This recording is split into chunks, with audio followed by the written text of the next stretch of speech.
బాపట్ల జిల్లా చీరాలలో చైర్మన్ జంజనం శ్రీనివాసరావు ఏర్పాటు చేసిన విలేకరుల సమావేశంలో ముఖ్యమైన రాజకీయ ప్రకటన వెలువడింది. ఈ సమావేశంలో తాను ఇటీవల తెలుగుదేశం పార్టీలో చేరిన మాట వాస్తవమేనని స్పష్టం చేశారు. పార్టీ అధిష్టానం తీసుకునే ఏ నిర్ణయమైనా తాను పూర్తిగా గౌరవిస్తానని, తాను పార్టీ శ్రేణుల కోసమే పనిచేస్తానని చెప్పారు.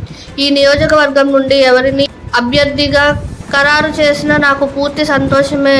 నేను వ్యక్తిగతంగా ఎలాంటి పదవుల కోసమో హోదాల కోసమో రాజకీయంలోకి రాలేదు. పార్టీ నాయకత్వం ఇచ్చే ఆదేశాన్ని నేను ఆమోదించి పనిచేస్తాను అని ఆయన స్పష్టం చేశారు. అలాగే చీరాల ప్రజలు తనపై చూపిన విశ్వాసానికి కృతజ్ఞతలు తెలియజేస్తూ స్థానిక అభివృద్ధి కోసం ఎలాంటి బాధ్యత వహించాల్సి వచ్చినా వెనకాడనని చెప్పారు.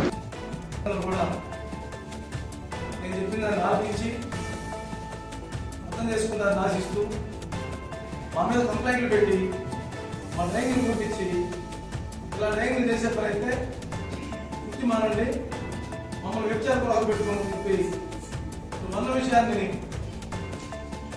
మేనిఫెస్టోలో వారితో సహా రాశారు. కాబట్టి ఈ రోజున తెలుగుదేశం పార్టీ నాయకుడిని, తెలుగుదేశం పార్టీని ఇష్టానుసారంగా మాట్లాడి చేనేత నాయకుడిని నన్ను 175 శాసనసభ్యులుగా శాసనసభ స్థానాల్లో ఏ ఒక్క చోట కూడా మేము శాసనసభను నోచుకోవాలి.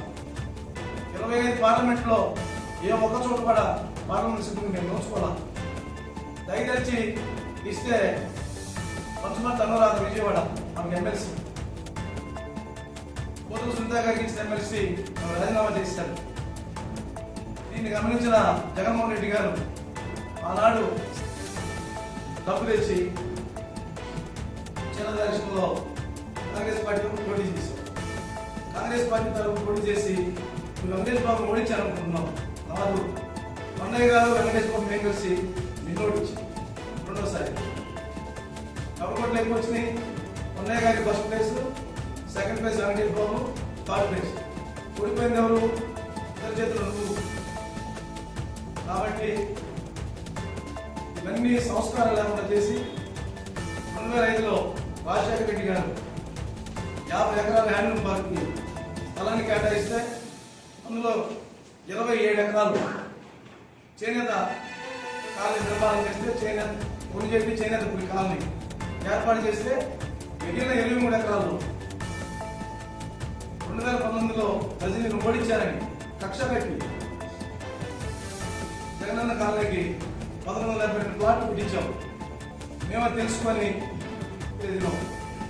ఎన్ఆర్ఎం హై స్కూల్లో సాక్షాత్ జిల్లా కలెక్టర్ గారు, హ్యాండ్లూమ్ కమిషనర్ గారు, హ్యాండ్లూమ్ మేడీ గారు, మన నాటు జిల్లా మంత్రి బాలినేని శ్రీనివాసరెడ్డి గారు ఇచ్చేస్తుంటే ఓ పార్టీని పోలీసులు పెట్టి ఆర్ఎన్పీ గెస్ట్ హౌస్ ఎక్కిరించి మొత్తంగానే మమ్మల్ని తీసుకెళ్లే పరిస్థితి. ఈ అరాజకాలు చూడలేక చీరాల ప్రజలు అద్దగిరించి వస్తే గెలిపించాలనేటువంటి విశ్వాసంతో రౌడీజం ఉండకూడదు అనే ఉద్దేశంతో జగన్ గారు ఆహ్వానిస్తే బాలినేని శ్రీనివాసరెడ్డి గారు తోడ్పాటుతో కన్న బాలకృష్ణ గారు మద్దతు ఇచ్చారు. వెంకటేష్ బాబు గారు మేమందరం వైసీపీలో చేరాం. వైసీపీలో మేము ఎందుకు చేరాం? ప్రజలకు ప్రశాంతంగా పరిపాలన చేయడానికి, మీ ఆటలు పెట్టడానికి. 3 సంవత్సరాలు చీరాల్లో ఉండి 4వ సంవత్సరం పచ్చూరు ఇన్ఛార్జిగా వెళ్ళాము. వైఎస్ఆర్ కాంగ్రెస్ పార్టీ వాళ్ళని లేకుండా వ్యాపారస్తులుగా చెప్పి పని చేసావా లేదా? ఓడించావా లేదా? కాబట్టి రాష్ట్ర ప్రభుత్వం ఆ రోజున 150 సీట్లు జగన్మోహన్ రెడ్డి గారికి వచ్చి రాజ్యాధికారం ఉన్నందువల్ల మీకు నచ్చిన అధికారులను పెట్టుకొని ప్రజలు గెలిపించిన ప్రజాప్రతినిధులు పనులు చేసుకున్న కూడా కనీసం 2019 ఆగస్టు 15 జాతీయ జెండా ఆవిష్కరణ సమయంలో ఎంఆర్ ఆఫీసులో మీ అన్న కుమారుడు, మీ మేనల్లుడు 200 మంది కార్యకర్తలు కారపళ్ళతో కలపతో వస్తే పోలీసు వారు సర్దుబాటు చేసి జాతీయ జెండా ఆవిష్కరణ చెప్పడం చేసింది మీరు.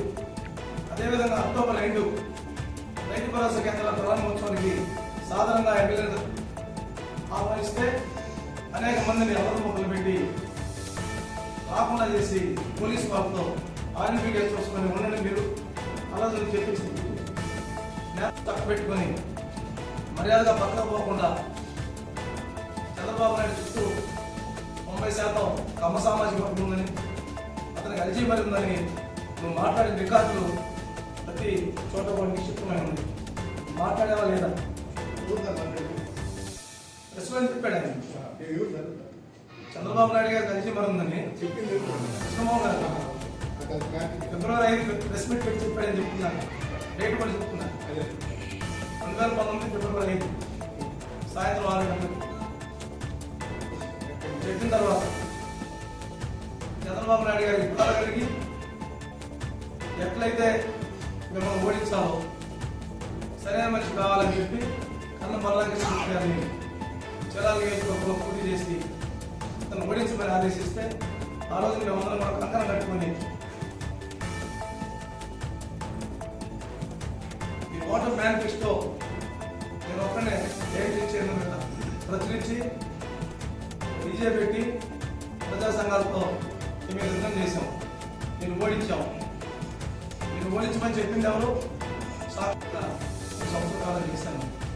1 సంవత్సర కాలంలో ఎవరి దగ్గరైనా కానీ ₹1 డబ్బులు లంచం తీసుకోవడం కానీ చెక్ పోస్టులు కానీ తీసుకుని ఉన్నా లేదో ఈ సమాజానికి తెలుసు. నాకు తెలుగుదేశం పార్టీలో ఉండగా మీరు 2019 ఫిబ్రవరి 4వ తారీఖున కార్యకర్తలను పిలిచి నేను వైఎస్ఆర్ కాంగ్రెస్ పార్టీ వెళ్తున్నానని చెప్పి నేను పనిచేశాను. తర్వాత ప్రజారాజ్యంలో ఓడిపోయినప్పటికీ కూడా వ్యాపార కారణాల చేత ఆర్థిక ఇబ్బందులు నేను 2 సంవత్సరాలు 3 సంవత్సరాలు తప్పదుగా ఉంది. నా యొక్క వ్యాపార లావాదేవీలు తెలుసు.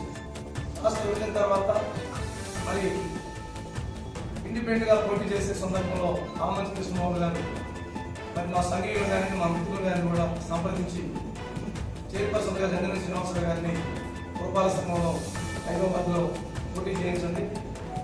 నేను శాసనసభ్యులుగా ఉంటాను.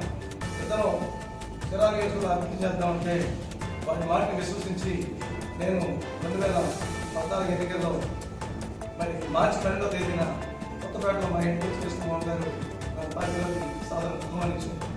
మరి ఆటో గుర్తు మీద హైదరాబాద్లో పోటీ చేస్తే ప్రజలను కూడా ఆశీర్వాదం గెలిపించారు. 6 మంది ఆటో గుర్తు మీద గెలిచినప్పటికీ 12 మంది తెలుగుదేశం పార్టీ కౌన్సిలర్స్ గెలిచారు. ఈ నెల 14వ తేదీన అవిశ్వాస తీర్మానం ఏర్పాటు చేసి 10 మంది కౌన్సిలర్స్ కలెక్టర్ గారిని కలిసి రికమెండేషన్ ఇవ్వడం జరిగింది. దానికి అనుగుణంగా జిల్లా కలెక్టర్ అండ్ డిస్ట్రిక్ట్ మేజిస్ట్రేట్ గారు నిబంధనల ప్రకారం ఆర్టీఓ గారి ద్వారా ఈ నెల 14వ తేదీ ఉదయం 10 గంటల 30 నిమిషాలకి అవిశ్వాస తీర్మానాన్ని జిల్లా పురపాలక సంఘ కౌన్సిల్